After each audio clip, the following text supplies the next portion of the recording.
नमस्कार दोस्तों, स्वागत है आपका एक बार फिर से हमारे इस चैनल समग्र ज्ञान पर। दोस्तों, अगर आप अपने जीवन में कुछ नया सीखने की चाह रखते हैं तो चैनल को सब्सक्राइब जरूर कर ले। जय श्री कृष्ण, राधे राधे। दोस्तों, कई वर्षों बाद एक दिव्य और दुर्लभ संयोग 12 सितंबर 2023 श्री कृष्ण भगवान की छठी के दिन बनने जा रहा है। और दोस्तों, अगर आप भी आपके घर की सुख शांति, संतान की कमी और धन की कमी आकर से परेशान हैं, या आपका भाग्य आपका साथ नहीं दे रहा है, तो दोस्तों 12 सितंबर 2023 कृष्ण भगवान की छठी पर ये 5 सटीक और असरदार कार्य आप जरूर करें और आप देखेंगे कि कुछ ही दिनों में आपकी समस्याओं का हल संपूर्ण रूप से हो जाएगा। दोस्तों, कई हजार वर्षों बाद 12 सितंबर 2023 को बहुत ही दुर्लभ और दिव्य संयोग बनने जा रहा है, क्योंकि इस दिन कृष्ण छठी के पावन दिन के साथ साथ राजयोग, अमृत सिद्धि योग और साथ ही धन लक्ष्मी जैसे कई योग बन रहे हैं। और इस दिन भगवान श्री कृष्ण सबसे अधिक प्रसन्न होने वाले हैं।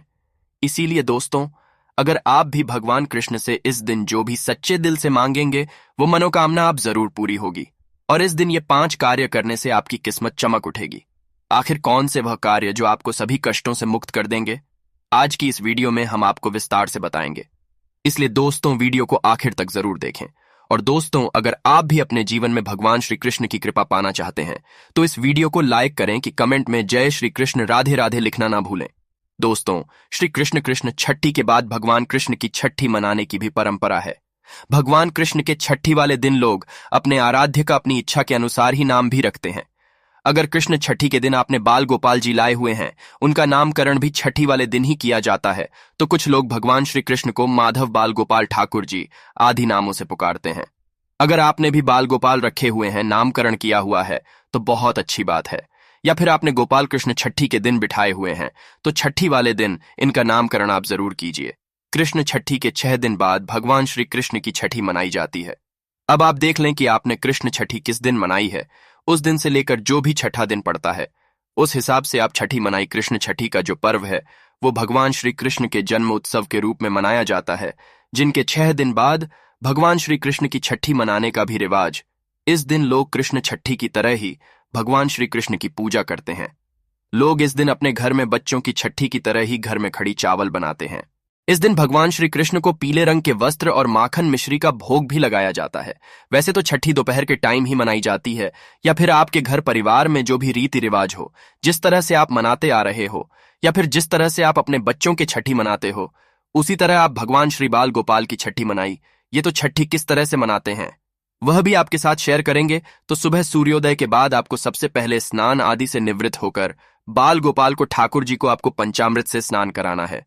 पंचामृत में आपको पता ही है, दूध, दही, घी, शहद, शक्कर और गंगा जल मिलाकर पंचामृत बना लीजिए। उसके बाद आप ठाकुर जी को स्नान कराएं।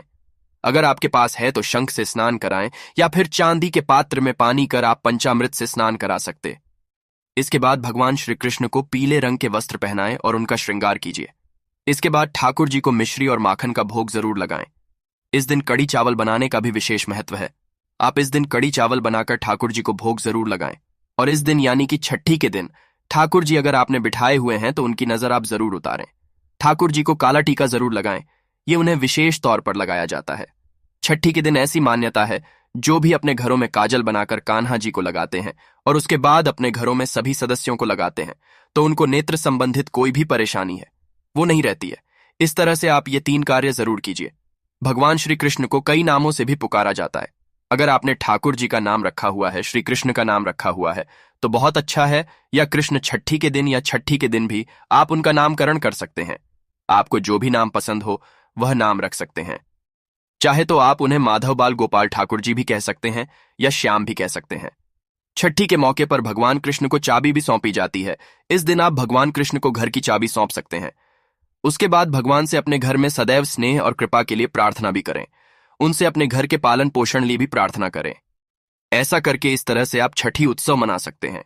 छठी उत्सव मनाने से बाल गोपाल की सदैव कृपा दृष्टि है, वह आपके घर पर स्थायी रूप से बनी रहती है और सदा सदा के लिए बाल गोपाल आपके घर में स्थायी रूप से निवास करते हैं।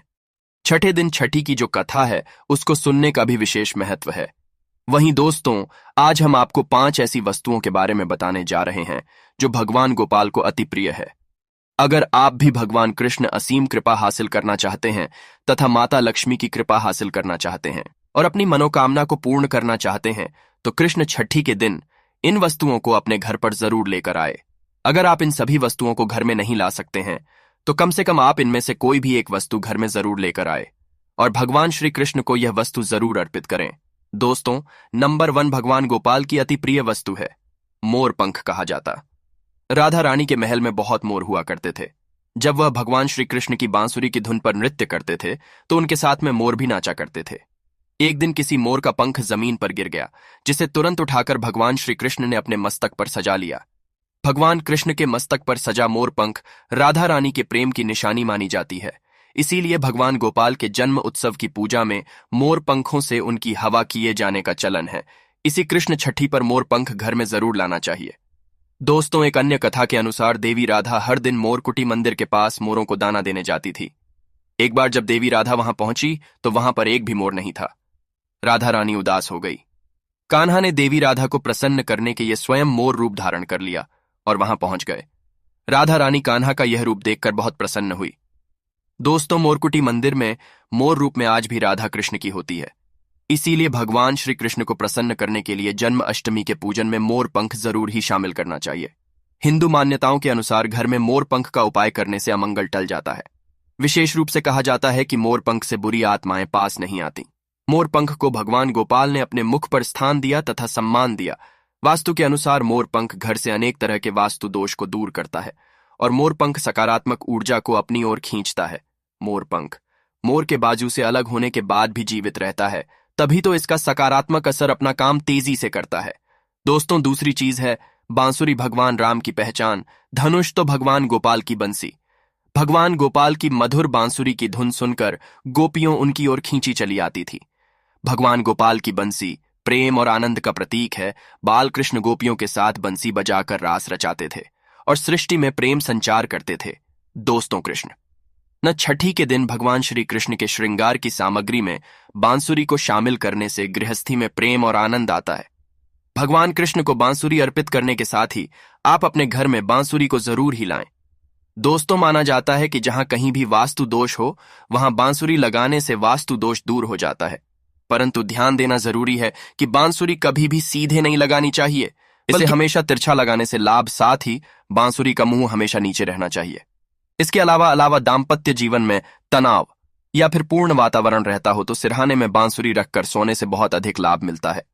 दोस्तों, तीसरी चीज है मोर मुकुट। ज्योतिष गणना के अनुसार ऐसा माना जाता है कि भगवान कृष्ण की कुंडली में काल सर्प योग था, इसीलिए वे सदैव अपने मुकुट पर मोर का पंख हमेशा धारण करते थे। मोर और सिर्फ में भीषण शत्रुता होती है, इसीलिए मस्तक मोर मुकुट धारण करने से काल सर्प दोष का योग कम होता था। भगवान की पूजा में उन्हें मोर मुकुट पहनाने से काल सर्प दोष का प्रभाव दूर हो जाता है। दोस्तों, चौथी चीज है माखन मिश्री नंद के लाल गोपाल को माखन अति प्रिय है। कहते हैं जिस रात गोपाल का जन्म हुआ उस रात नंदगाम की गोपियों ने सपने में देखा था कि गोपाल माखन मांग रहे हैं। नंदलाल को माखन इतना प्रिय था कि वह बचपन में गोपियों की मटकी से माखन चुराकर तथा मटकियां तोड़कर माखन लिया करते थे, जिसकी वजह से इनका एक नाम माखन चोर भी है। दोस्तों, भगवान के भोग में माखन मिश्री को जरूर ही शामिल करना चाहिए। प्रेम पूर्वक भगवान गोपाल को माखन मिश्री का भोग लगाने से आरोग्य की प्राप्ति होती है, धन सुख समृद्धि की प्राप्ति होती है। धन लक्ष्मी आपके घर में धन की वर्षा करती है। भगवान गोपाल को माखन मिश्री अर्पित करने से वे शीघ्र ही आपकी सभी इच्छाएं पूर्ण करते हैं। दोस्तों, पांचवी चीज है झूला या फिर भक्ति भाव के भूखे बाल गोपाल को कृष्ण छठी पर झूला झुलाने की परंपरा चली आ रही है। ये ठीक उसी तरह से है जैसे बच्चे के जन्म के बाद उसे पालने में झुलाने से आनंद की प्राप्ति होती है, उसी तरह भक्तजन अपने प्रभु के बाल स्वरूप को पालने में झूला कर भक्ति के परम सुख को हासिल करते हैं। दोस्तों, भगवान को झुलाया या पालना भेंट करने से प्रेम और आनंद की प्राप्ति होती है और एक नारी को भगवान गोपाल की तरह ही एक सुंदर पुत्र की होती है, जो कि ऐसा बालक भगवान गोपाल की तरह ही मनमोहक होता है, सुंदर होता है, आकर्षण से भरा होता है। दोस्तों, छठी चीज है पीले वस्त्र। भगवान के बाल स्वरूप को पंचामृत से स्नान कराने के पश्चात पीले रंग के नए वस्त्र पहनाए जाते हैं। अगर आप भी इस बार कृष्ण छठी का पर्व मनाने वाले हैं तो आप पूजा की सामग्री में पीले रंग के वस्त्रों को जरूर ही शामिल करें। पीली चीजें जरूर शामिल करें। भगवान को पीतांबर वश है, यह प्रेम और बैरागी के प्रतीक हैं। दोस्तों, सातवीं चीज है गौ। भगवान गोपाल का निवास गौलोक माना जाता है। गाय भगवान सहचर है। भगवान गोपाल के साथ पूजा में बछड़े के साथ ही गाय की पूजा करना सुख समृद्धिदायक माना जाता है। पुराणों में गाय को धन का प्रतीक माना गया है। भगवान धन रूपी गौ की रक्षा करते हैं। दोस्तों, ज्योतिष शास्त्र के अनुसार गाय के भीतर गुरु ग्रह का वास होता है। अगर यह ग्राहक किसी व्यक्ति की कुंडली में नीच स्थिति में हो तो उसे गाय की सेवा करनी चाहिए। ऐसा करने से वो उस ग्रह की कुपित दृश्य से बच सकता है। इसके अलावा वास्तुशास्त्र के अनुसार पूजा स्थान अथवा बैठक के कमरे में ईशान कोण में चांदी की गाय और उसका बछड़ा रखने से भाग्य में वृद्धि होती है। इसीलिए आप कृष्ण छठी से पहले ही चांदी की गाय और उसका बछड़ा अपने घर पर जरूर ही लाएं। अगर आप चांदी का नहीं ला सकते हैं तो आप मिट्टी का ला सकते हैं, या फिर आप गाय और बछड़े की तस्वीर लाकर भी कोण में लगा सकते हैं। दोस्तों, 8वीं ये चीज है गीता की पोथी। भगवान कृष्ण ने महाभारत के युद्ध के दौरान अपने प्रिय शाखा और पांडवों में श्रेष्ठ अर्जुन को गीता का उपदेश दिया था। गीता मोह से निकालकर संसार देखने का मार्ग बताती है। इससे भगवान श्री कृष्ण की वाणी कहते हैं, जो मनुष्य को मुक्ति का मार्ग और कर्म पथ पर चलने का ज्ञान देती है। दोस्तों, इसीलिए भगवान की पूजा में गीता की पोथी जरूर रखनी चाहिए और रात में जागरण करते हुए गीता का पाठ हर हाल में जरूर करना चाहिए। कृष्ण छठी के शुभ अवसर पर भगवान गोपाल की असीम कृपा हासिल करने के लिए आप कृष्ण छठी से पूर्व ही इन चीजों को अपने घर पर जरूर ही लेकर आए और इन्हें भगवान की पूजा में शामिल करें। ऐसा करने से आपको भगवान गोपाल की असीम कृपा हासिल होगी, धन लक्ष्मी की कृपा हासिल होगी। सभी देवी देवता दोनों हाथों से आपके जीवन में धन की वर्षा करेंगे। तो आइए दोस्तों, अब आपको सुनाते हैं कृष्ण भगवान छठी से जुड़ी कथा, जिसको सुनने मात्र से ही आपकी सभी तरह की मनोकामनाएं पूर्ण हो जाएगी।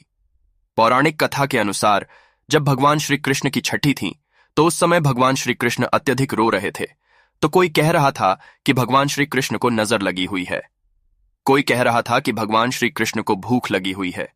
यशोदा मैया का दूध उतर नहीं रहा था। इस पर ब्रह्मा जी ने महामाया को कृष्ण जी को चुप कराने को कहा। महामाया गोकुल पहुंच गई। भगवान श्री कृष्ण के सामने कई तरह के नाटक करने लगी। कभी चिड़िया बनकर श्री कृष्ण के सामने आ जाती, कभी चिड़िया बनकर उड़ जाती। इस तरह से श्री कृष्ण खिलखिलाकर हंसने लगे।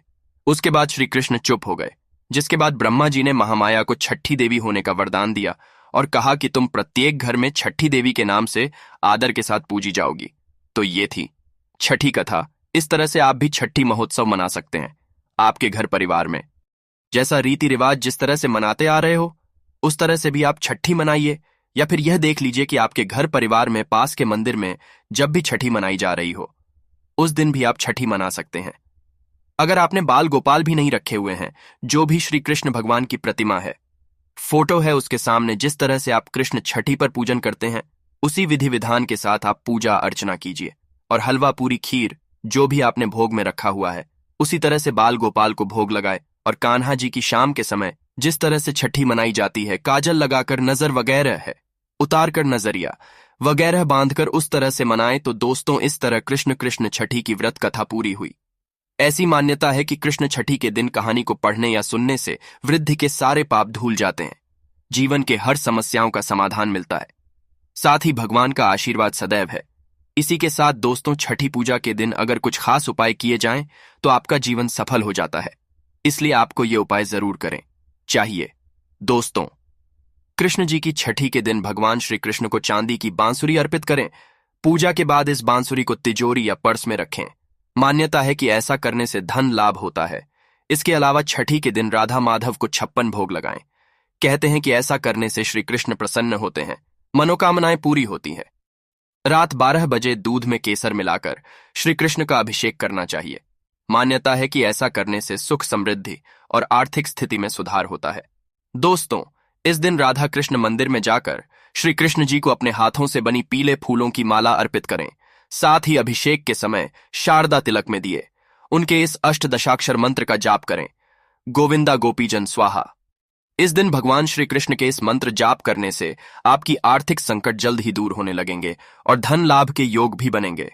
और अगर आप चाहते हैं कि आपके जीवन में यश हो और धन की कभी कमी ना हो तो इसके लिए इस दिन श्री कृष्ण मंदिर में जाकर पीले रंग के कपड़े, पीला फल, अनाज और पीले रंग की मिठाई दान करें। साथ ही रात को कृष्ण जन्म के समय उनके इस मंत्र का जाप करें, क्लीन कृष्ण।